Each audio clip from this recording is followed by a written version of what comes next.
महाराष्ट्रातील तमाम बंधू भगिनींनो नमस्कार। अधिवेशनामध्ये राज्य सरकारने लागू केलेली सुधारित पेन्शन प्रणाली व जुनी पेन्शन प्रणाली यामधील नेमका फरक काय आहे हे जाणून घेऊया या व्हिडिओच्या माध्यमातून। व्हिडिओ पूर्ण बघा। चॅनलवर पहिल्यांदा आला असाल तर चॅनलला सबस्क्राइब करून बेल बटन दाबायला विसरू नका। तर चला व्हिडिओला सुरुवात करूया। बंधूंनो, राज्यातील सर्वच NPS धारक कर्मचाऱ्यांना 1 मार्च 2024 रोजी विधानसभेमध्ये जुन्या पेन्शनप्रमाणे नवीन सुधारित पेन्शन प्रणाली लागू करण्यात आलेली आहे। या नवीन पेन्शन प्रणालीमध्ये जुन्या पेन्शनप्रमाणे काही लाभ लागू आहेत, परंतु काही लाभ जुनी पेन्शनप्रमाणे नाहीत। यामधील नेमका फरक कोणता आहे ते पुढील प्रमाणे पाहूयात। दिनांक 1 नोव्हेंबर 2005 रोजी व त्यानंतर नियुक्त झालेल्या कर्मचाऱ्यांना सेवानिवृत्तीच्या नंतर शेवटच्या वेतनाच्या 50% रक्कम निवृत्ती वेतन, तर सेवानिवृत्ती पश्चात मृत्यूनंतर परिवारात 60% कुटुंब निवृत्ती वेतन देण्याची मोठी घोषणा काल दिनांक 1 मार्च 2024 रोजी माननीय मुख्यमंत्री यांनी केली। मात्र या सुधारित पेन्शन योजनामध्ये काही अटी व शर्ती आहेत।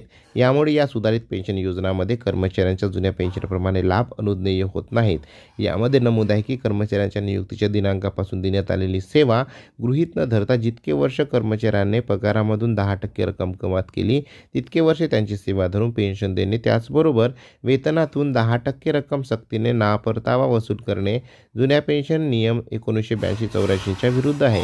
तसेच पूर्ण सेवा निवृत्ती वेतन, तसेच भरपाई निवृत्ती वेतन, जखम अथवा इजा निवृत्ती वेतन, अनुकंपा निवृत्ती वेतन सारख्या जुन्या पेन्शनमधील लाभांचा समावेश या सुधारित पेन्शन प्रणालीमध्ये करण्यात आलेला नाही। तसेच कर्मचाऱ्यांच्या सेवानिवृत्तीनंतर 40% पेन्शनचे अंशराशीकरण करण्याची सुविधा यामध्ये नाही की जे जुन्या पेन्शन प्रणालीमध्ये आहे। तसेच निवृत्तीनंतर भविष्यामध्ये लागू करण्यात येणारे वेतन आयोगानुसार निवृत्ती वेतन आणि भत्त्यामध्ये वाढ करण्याचा समावेश नाही।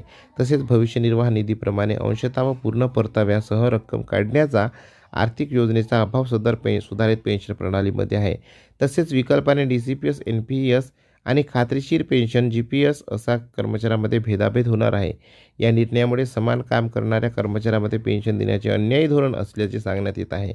महाराष्ट्र जुनी पेन्शन हक्क संघटनामार्फत या संदर्भात प्रसिद्धी करण्यात आलेले सविस्तर परिपत्रक मी स्क्रीनवर स्क्रोल करतोय, तुम्ही वाचू शकता मित्र हो।